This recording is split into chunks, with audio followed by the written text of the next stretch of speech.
Welcome to this episode of Inspirational People. I'm Jason Scott Montoya, and today I get the opportunity to introduce you to and chat with Andy Johnson. Andy, welcome. Thanks. Great to be here. Yeah, glad to have you. I'm excited to interview you today. You're the co-founder of a company that I love and I share with others called Harpoon. It's a cloud-based billing tool for freelancers and agencies to plan, forecast, and invoice, giving us small businesses some of the tools the big ones have had for a while. In 2017, I switched to Harpoon after I recognized how much the tool happened to just the principles and philosophies that you embraced were similar to those that I had written in my book. So I was aligned with what you were doing. And I also highlighted your story and just some of the stuff I hope we get to extract in my second book for small business owners, The Jump, just because of how you guys have gone about not just creating a tool, but really a focus and a set of priorities and process to help people accomplish their objectives, not just manage their financial dealings in the business. So after using it over the years, I've also become an affiliate, and I'm definitely recommending it to everyone I know. So Andy, tell me about you, your story, Harpoon, how we got connected, and we'll jump into the questions from there. Yeah, sure. First of all, thanks so much for how you've mentioned Harpoon and a lot of your materials. We're real thankful for that. Yeah. Um, yeah, we met, like you said, through the product. You're a Harpoon customer, and I think it was through just support chat, right? No, We actually, started having conversations. well, Ryan initially connected me through Oh, Quora. right. Okay. Yeah, yeah. And then we and you got together through the support chat. That's how we started to get to know each other better. So Gotcha. yeah, Okay. yeah. Yeah, So you always had some of the most intelligent questions, I would say, about the product, which we really appreciated. It's yeah, great feedback that we would get from you. So yeah, I think it's safe to say your feedback has contributed to the improvement of Harpoon over the years, for sure. yeah. Well, I'm grateful for that and happy to share it. So how did you end? Tell me your story. How did you end up being the co-founder of this company, and why does it exist? Um, yeah, I mean, it's a pretty simple story. I was a freelancer. This was back in 2008, 2009. And I live in the Columbus area with my wife and two kids. Yeah, And I was looking for, other freelancers in the area that I could collaborate with and just, get support from. And I happened to stumble across the website of someone named Ryan Battles. yeah, And we ended up having coffee together and just kind of hit it off. He was a web developer, I was a designer. So our skill set complemented each other. yeah, And I think it was within that same week, we both ended up getting desks next to each other at the local co-working space. yeah. So that kind of started a friendship and a working relationship. And, we'd spend our lunches together whining and complaining about finances, Yeah, our yeah. lack of intelligent data, and how we can't really figure out how to stay on top of our finances. And All the we both problems, would, yeah. yeah, you've been there. Yeah, yeah. And Um, and it's interesting, I think as freelancers, there's something to connecting with other freelancers and quickly developing a relationship because like I think about freelancers that are successful are those that anticipate a crisis around every corner. yeah, well, that's a good way to put it. Yep. So yeah, that's funny. So that essentially just morphed into, man, we should build a tool that does this, right? Yeah, for sure. We had tried so many different tools. It seemed like from month to month we were switching, jumping from tool to tool. We had a bunch of spreadsheets that were duct taped together, trying to integrate with different products. Yeah. And at that point, we realized, what, there's definitely a need here. There's an empty space in the market that's not being filled. So we, from at that point, started brainstorming what would become Harpoon. Yeah. And yeah, the rest is kind of Yeah. history. We've been. So tell people, what is Harpoon, if they've heard about it or not, why am I so crazy about it? What's so awesome about Harpoon? Yeah, well, the way that we describe it, first we say it is a time tracking and billing product because Yeah. that seems to be what people can relate to. Hmm. Everybody knows what time tracking is, they know what billing is, and everybody needs it. Yeah. But on top of that, we've built sort of this whole layer of goal setting, goal tracking, and forecasting Mm. So the same tool that you use for your time tracking and billing, you also get some intelligent financial data about your business that you really aren't getting anywhere else that we've seen. Okay. Yeah. Um, so really the whole premise of Harpoon is you start with setting a yearly financial goal for your business. Yeah. And then Harpoon gives you the tools to help track, set, track, and meet that goal throughout the year. Yeah. Um, And that's that, it in a nutshell. yeah, and that's the huge thing, and that's one of the things in the book I talk about is figure out how much you want to make. That's like one of the early starting points of freelancing is when you define a number. It's a lot easier and actually ends up being a lot quicker to get there than we realize. And what I love about the Harpoon tool is just how much it helps you track it. Am I on track to get there, or am I off track? And what needs to, and then that allows me to identify what I need to change in order to stay on track or get back on track or stay ahead of the curve, you know? Yeah, I mean, I think that's one of the unique things about freelancing or the service-based industry in general is that roller coaster of Yeah. revenue. Mm-hmm. I mean, you might have projects one month and you get paid for all of them at the same time. The next month, there's sort of this gap where you're not getting any revenue. Yeah. It's one of the things we tried to implement into Harpoon is keeping up with that roller coaster and dynamically adjusting your goals from Yeah. month to month based on how far ahead or behind you were the previous month. So Yeah. Yeah. That's awesome. Do you find people that they go into Harpoon like I just need a time tracking or an invoicing system, and then they kind of see these other aspects and they're like, wow, this kind of opened my eyes up. Does that happen? Do you ever get any stories in that regard? yeah, for sure. I mean, that's the aha moment. We've Yeah. tried different strategies with marketing Harpoon. I think early on we really focused on what was unique about Harpoon, Yeah. but the problem seemed to be that people couldn't relate to it Mm-hmm. quickly enough. Mm. Uh, so we kind of switched our marketing strategy to starting with, hey, this is time tracking and billing. Yeah. Everybody's going to need a time tracking and billing tool. Try ours. And Yeah. then once they get into the product because they need that, then they start having the aha moment Yeah. when they use the additional features that are in there. Yeah. Yeah. So That's cool. yeah, it's been kind of a journey of how do we Yeah. introduce people to the benefits. And you know what, that's similar to for me. I love to help business owners better lead, better build a foundation for their company, bring their team along, and then have bulletproof systems. But what I found is, like you described, no one's like looking for those things as a business owner, but they're looking for a content marketer. So that's like my way in the door, you know.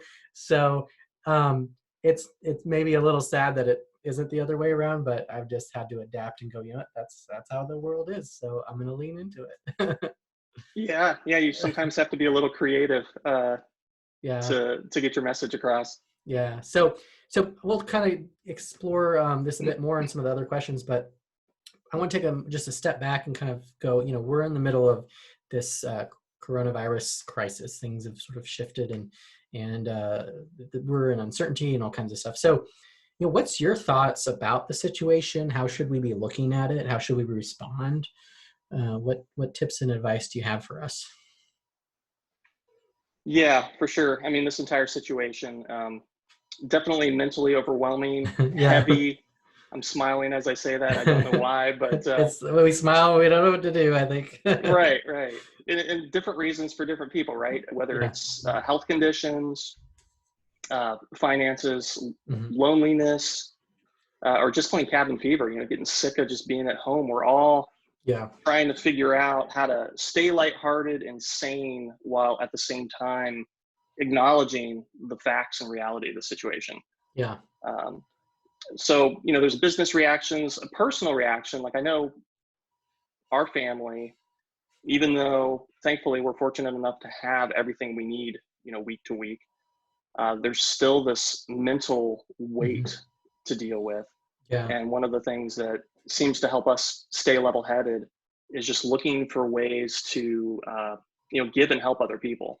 Yeah. I know that probably sounds cliche Yeah. and obvious, but it's really helping us stay hopeful, Yeah. hopeful Yeah. about the situation.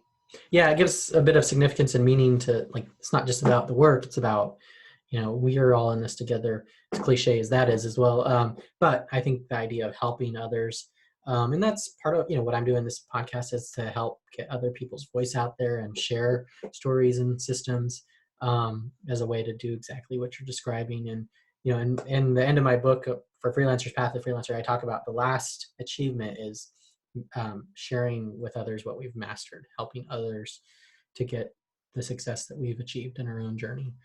So I very much, appreciate and like that. Absolutely. That's awesome. So when you think of, a lot of the content that I like to create and put out on my blog is about, living better and working smarter. What does that mean to you, and how do you go about it? And does our current context change that or amplify it or diminish it? Yeah, living better, working smarter. It seems like a lot of us are on this ongoing quest, if that's how you want to put it, to figure out, what's a healthy work-life balance. Yeah. How can I put my heart into my job or my career and really enjoy it, yet at the same time not allow that work to rob me of the precious time that I need to spend with my family or my friends, or even my hobbies. There have definitely been times in my life when that work-life balance was just way out of whack. I was not working smarter. I was not doing the Jason technique of working smarter. Back in 2008, 2009, I'll tell you a little story if that's okay. Yeah, go ahead. I'd quit my full-time job and I started freelancing. And that just happened to be when our country was being hit with a recession. Yeah. I kind of feel like it's deja vu here Yeah. in 2020. But our kids, they were toddlers. I was desperate to pay the bills. And for about a year, I took on literally every freelancing project I could possibly get my hands on. Yeah. And red flags started to go up when I realized, just how burnt out I was. I no longer enjoyed my work. I was missing time with my wife, with my kids. It was just way out of balance, and I knew it wasn't sustainable. So I had to figure out, quickly how to fix that or look for a job, which at the time, given the circumstances in the country, was not an easy task. Yeah, you had to go against the wave of tension. Yeah, for sure. So what my wife and I did in order to bring back some of that balance, we just spent some time being very deliberate, and we did what I call designing the lifestyle that we wanted to live. So we didn't worry about where we were at the moment. We really just looked at, how do we want to live? Yeah. We documented every detail of our desired lifestyle. Almost like, what's the perfect day and perfect week look like? Is it kind of the... Yeah, pretty much. And then how much would that cost us? Yeah. And then along with that, how much time are we willing to invest each week, each day, each month into making that amount of money? Yeah. So that's kind of like our big number. That was our goal. Yeah. And then I looked at my freelancing business, as crappy as that was going. and I just started to reverse engineer my business. And I built the business around that financial goal that my wife and I had. Yeah. So in other words, I gave myself this many hours a month to make this much money, which really forced me to work smarter. Yeah. It meant going after a different type of client. It meant different types of projects, coming up with improved pricing strategies. Yeah. And I tell you, within a few months, we were on track to hitting that goal. My stress levels were back down. I was enjoying work again, all without, sacrificing that time with my family that I was after. Interesting. And so did that, did it seem like it seems so simple, but we just have a hard time as humans figuring that out. So what's the disconnect there? Yeah, for me, I didn't see it at the beginning because I think there was anxiety and pressure. I'm starting out a new business and I'm just running as fast as I possibly can for fear of the unknown. Yeah. I'm just trying to get as many projects as I could. Didn't have time to really think through a plan. Well, how much money do I need? What we spent each week was how much I brought in. Yeah. And I just thought that was the way to do it. Didn't work out that well. Yeah. Obviously. It kind of But reminds me of, Indiana Jones and Raiders of the Lost Ark. He's got the bag of dirt and he's trying to switch it out for the gold. And he does it. At first, it seems like, oh, everything's fine, and then the whole temple starts to fall apart.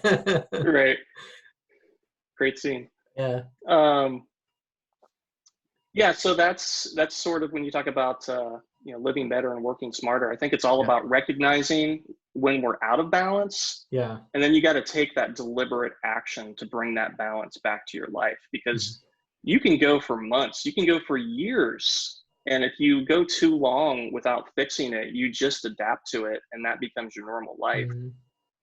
If you can take action when those red flags come up and when things hurt, I Yeah, think for me, the pain of the situation was a big motivation to figure my way out of it. yeah, yeah. And I guess what would you say to the people or the forces, that say, well, if you have a business, you have to be growing it and it has to be big and you have to do more and more and more, and there's that tension. But what I'm hearing from you is you can define this business for what you want, and you don't have to buy into that myth of more, more, more, more. Right? So Yeah, absolutely. I mean, it's just two different ways of looking at it. Everyone has their own goals and their own, desires in life. There's nothing wrong with growing and trying to get as big as you can if that's what you want. yeah, Um, for me, it really hasn't been what I want necessarily. There's always been sort of this threshold of this is enough. hmm, Slow growth, deliberate growth, yeah, over organic, time. yeah, Yeah, organic growth over time. Like my wife and I, we're consistently updating that goal. So it's not like yeah, the goal that I had in 2008 is the same goal that I have hmm, this year. yeah, That goal has increased financially, but also some of the things we want to do in our lives with our kids and stuff are different now than yeah, they were, 10 years ago or so. hmm, So I think you can still grow your business. You can still increase your goal using this philosophy. It's yeah, just, I think it's more deliberate and more thoughtful, at yeah, least from my perspective, yeah, yeah. That's interesting. to do it this way. So you mentioned earlier about helping other people. And so how are what are your thoughts when it comes to helping others live smarter and working better? Um, how important is that, and how are you going about that, and what are your thoughts? Yeah, that's a great question. It's funny because for the last few years, I've been able to work from home, which I Yeah, love. yeah, Used to be in an office. So, like I said, I started out in a co-working space with yeah, Ryan Battles, but I love working at home. But obviously, that means I don't get to see a lot of people during the workday like I used to. yeah, But I really do feel like the work we do at our software company is a small way of yeah, helping others. Besides the software itself, which hopefully fulfills a need for businesses. I get to write articles, hmm, tutorials that help business owners. I get on calls with customers, helping them to figure out how to get better control of their finances. I'm sure similar things that you do with your materials. yeah, So it might not be face to face, but I believe it still has an impact. So yeah, just because you might be in a situation where you don't have the ability to physically hmm, interact with a bunch of people, yeah, it doesn't mean that you can't help others live okay, better and work smarter. You just might have to be a yeah. little more creative Yeah. Well, it's to make it interesting too. happen. Do you ever get any reactions that you as the owner are helping them? I have another client who he has a product that helps people's, so if they have a hot tub and it's not working, it helps them replace some of the components in it. And people call in and he answers it and helps them fix, if there's a wire and they need rewiring or something. He helps them, and they're always like surprised that, wait, you're the owner? Why are you talking to me? Do you ever get that kind of response, or do people know? I don't think a lot of people know, Yeah. actually. Those who do, I don't know what they think, but Yeah. to me, it's one of the most valuable parts of making Harpoon a success is the founders having, one-on-one access to support. Yeah. That without that, the product wouldn't be close to where it is now. The fact that we're in Mm, there getting feedback directly from customers, getting on calls, seeing their pain points.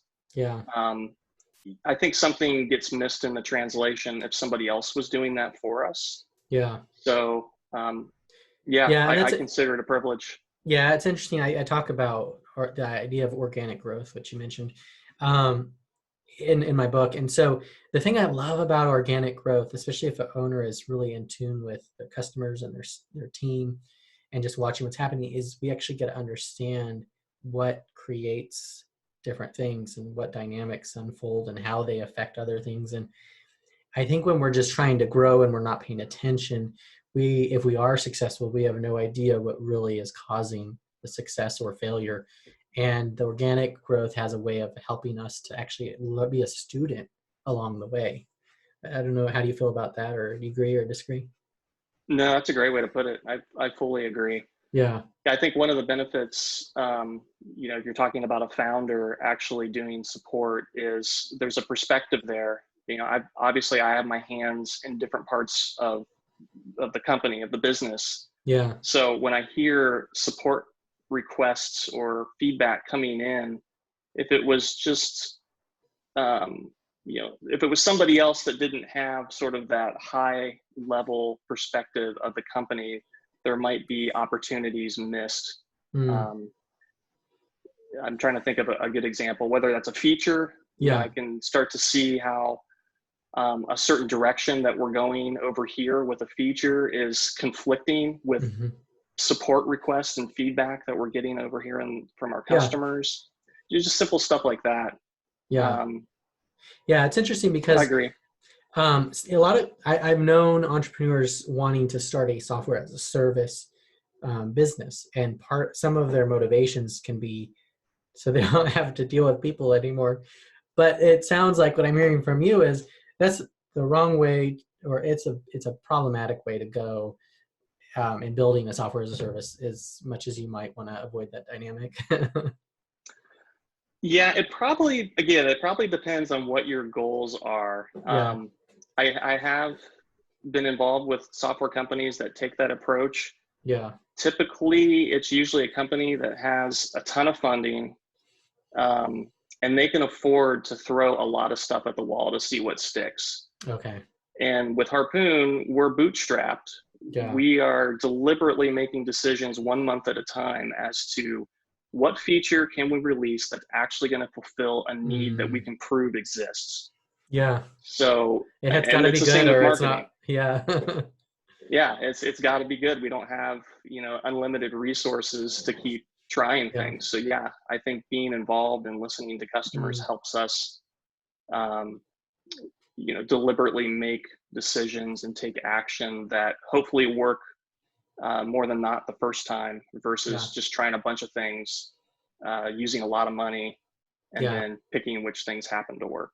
Yeah. Yeah. It's interesting. So let's get a little bit more specific. Let's talk about stories. Stories, they shape us. Narratives kind of inform how we see the world. We're creatures who love to consume stories on whether it's Netflix or whatever, movie theaters, or I guess we're not doing that right now, but fiction, nonfiction, people's real life stories is fiction. But what's a story, or parable, fable, experience that's shaped you, and can those stories help or inspire us during this crisis? Okay, I'm glad you actually sent me this question ahead of time, and I'm glad you did, because I could not think of a story off the top of my head. So this isn't necessarily a story per Yeah, se, it's more of an experience or an yeah, observation. So yeah. forgive me if I'm breaking the rules of the No, no, question it's here, but good. um, so I mentioned my wife and I, we have 2 kids. One of the things I love to do with our kids is we race BMX bikes on the Yeah. weekend, or at Okay. least we used to, and we will Yeah. again after we're allowed out of our houses. Okay, cool. Um, Is that but something if you grew you up doing? I did. I Okay. grew up as a BMXer, Yeah. and now our kids are doing it. So Okay, cool. yeah, it's cool. But if you've never been to a BMX race, you're going to see a lot of kids that are just fully decked out with top of the line bikes, Mm. the latest components, the latest parts. They're wearing full factory uniforms. I mean, these kids are dialed, and it's awesome for sure. But yeah, I get a kick out of that kid who shows up at the race, with a hand-me-down bike, doesn't have the latest parts. He's wearing blue jeans and a t-shirt, and he gets out on the track and just kicks butt. Yeah. To me, those kids are like the freelancers out on the track. Yeah. They might not have all the resources and equipment of their competitors, but they're out there making it happen. And I've talked to freelancers over the years who I think they hold themselves back because they don't feel like they have, maybe the perfect website or the perfect portfolio, or they think they need to build up some big marketing budget before they can find Yeah. good clients. And it's just not true. Yeah. You don't have the money for marketing. Well, that's fine. Just start attending local meetups and networking with people. Well, I don't have any meetups in my area. Well, start your own meetups. Yeah. Like, you can be the person Fill the doing gap. that. Fill the gap. I mean, it's just like that kid in the jeans and t-shirt. You kind of need to be scrappy. Yeah. You need to make the most of your limited resources. Don't worry about the competition and just run your own race. Yeah. Kind of a corny observation maybe. No, that's great. Well, it's very, in my book, The Path to Freelancer, the first thing I talk about is being fully committed to freelancing. And there's a difference between when you face a crisis as a freelancer, you can figure out if you're fully committed because you can simply see what's going on in your mind. When you hit that crisis, when the bank account's empty and you have no clients, is your reaction to A, go get a job, or B, find your next customer? And that is a very illuminating thing to identify how committed I am. And I think if you're fully committed to something, you will find a solution to the problem. And it might be using a hand-me-down BMX bike because you are fully committed to doing that, Yeah, for sure. You find out a lot about yourself, I think, and your commitment level when things get hard. Like I said, in that during that 2008, 2009 period of my life, just the pain level for me was so intense then. Yeah. And like I said, I had that decision to make. Do I quit this and go back to a regular job? Which, if people decide to do that, that's perfectly fine. It may not be for you. And I think it's better to know that earlier than it is later. Right. But I do believe that not all the stars are ever going to align for you to run a perfect business. And at some point, you just have to make that decision that I'm going to make it work no matter what. And if you're putting yourself in that corner, you're going to start to do what you need to do to make it work. Yeah. Whether that's, like I said, changing your business structure, your strategy, whatever, but figure it out. And if it's like you might end up building a whole new business out of it. Yeah. So I love stories, but I also love systems.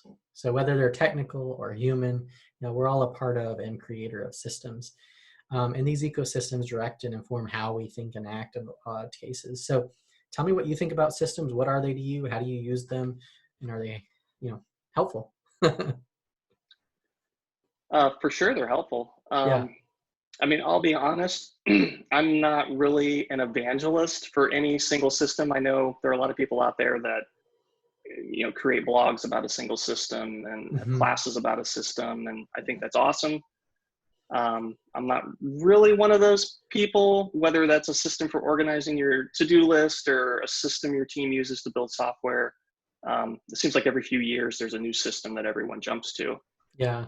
And in my years almost as if it's a magic wand or a silver bullet kind of, it's going to fix my problems kind of idea. Is that what you mean by that? Yeah, exactly. Yeah. And if you don't jump to that system, there's, people who have jumped to that system seem to look down on the people that are still using the outdated system. Yeah. It's humorous. Yeah. And in my years as a freelancer, I've been a part of multiple teams that use a variety of systems for their work. And that they're basically all good. I think the important thing is just pick one. Yeah. Because the point is the system, it's going to help you and your team organize and automate the repetitive parts of your life so that you're then freed up to think and focus on the creative side of your life. Yeah. And if your system is accomplishing that, I think you're good to go. Yeah. So, I could share the system I personally use to get my work done each day if you want me to go there. Yeah. Tell me a little, tell us all about it. Yeah, I mean, some of the times the best systems are the most simple ones, right? Yeah, well, this is about as simple as they get. I've tried different things in the past. This is what I keep coming back to. Yeah. So at Harpoon, we use a variety of tools. We use Basecamp and Slack for team Okay. communication. We've got our customer support software, our issue and bug tracking software. So you kind of have all these multiple sources of activity. Anything that I'm responsible for from any of those sources, they all get put into my own personal task management software. Okay. And I happen to use an app called Things. Okay. I've been using Is it it on for your phone or years. is it on the computer or both? It's, yeah, both. Okay. It's synced in both locations. Yeah. So yeah, each day I look in Things, I see my list of tasks for the day, and they're organized not only by priority, but I try to take into account sort of the nature of the task and match it with the time of day that I'm mentally able to best handle the task. Yeah. So for example, mornings seem to be the best time of day for me to handle writing or Okay. correspondence, that type of stuff. And then I try to schedule design tasks in the afternoon when I listen to music and I'm more creative. Yeah. And then at the end of each workday, I organize my tasks for the following day, and they're Yeah. waiting for me the next morning. And that is pretty much Okay. it. There's So, no well, you nothing essentially deeper than that. you've separated the doing from the planning, and you plan before you do, and so that way when you do, you can do it more effectively. That's what I'm hearing. Yeah, Yeah. yeah. Have you read the That's. book When by Dan Pink? I have not. No. Okay, you should check it out because I think you'll really enjoy it. But you're actually leaning into some of the natural human cadences that we go through. So the mornings we are more focused and able to kind of deal with specific detail-oriented tasks. In the afternoon, that's when we hit kind of an energy trough, and we end up being more creative. So you're actually following the pattern that he sort of talks about in his book. But the book is about the perfect timing of things, and so when to do the things that you want to do, when's the best time to do them. So Oh, that's cool. It's yeah, called When. yeah, WHEN by Dan Pink. All right. I'm gonna look So that up. That sounds like a good one. yeah, I think you'll enjoy it. Um, so life can be, challenging. It can be hard, but it can also be great and prosperous. As we journey through this difficult season in life, what words of wisdom do you have for us to navigate that? Oh, the pressure's on. Yeah, I mean, these are unique times for sure. I'm trying to figure life out one day at a time. I think just like everybody else. Yeah. But if I was to give someone advice, I think I would just encourage them to stay patient and Hmm. then stay lighthearted. Okay. Yeah. And I know that's easier said than done, right? Yeah. Um, Laugh a little bit. yeah, laugh a little bit. Sometimes you have to put aside worrying about how long the present circumstances will last, and Yeah. instead, just focus on enjoying this day, Hmm. or even this hour, and Yeah. making the best of it one day and 1 hour at a time. Yeah. And yeah, laughing. If you've got someone that makes you laugh, Yeah. give them a call a lot. Yeah. Every day. Yeah. It's. I think we got to laugh our way through some of this. As serious as it might be, I think the laughs are important. So, I definitely agree with you. Yeah, I don't know how helpful that is to people out there, but Yeah. Well, some people that might it's have working for forgotten me it. so far. Yeah. So, is there Ask me anything? again next month. Yeah. Yeah. Is there anything else you wanted to share that you didn't get a chance to do? Yeah, I don't think so. I mean, I appreciate you having me on. This is a privilege uh, to be on your podcast and be Yeah. interviewed. And thanks also again for your mentions of Harpoon and your Yeah. materials. The whole team is very thankful for that. Yeah. Um, I guess if people want to reach out to me, if they want to find me, the Yeah. easiest way is via my website. So you can go Okay. to andyjohnson.design, Okay. and I it's will. just a simple landing page. Has some links to the projects I'm involved with. Okay. Is And your LinkedIn and stuff on there as well?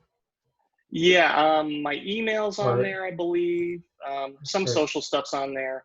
Okay. Yeah, that I should mean, get you where you need to go. yeah, yeah, where you're active. So, and then, you know, what about Harpoon? What's the best place for people to learn about that, to check it out? If they want to sign up, what are their options there? Yeah, thank you.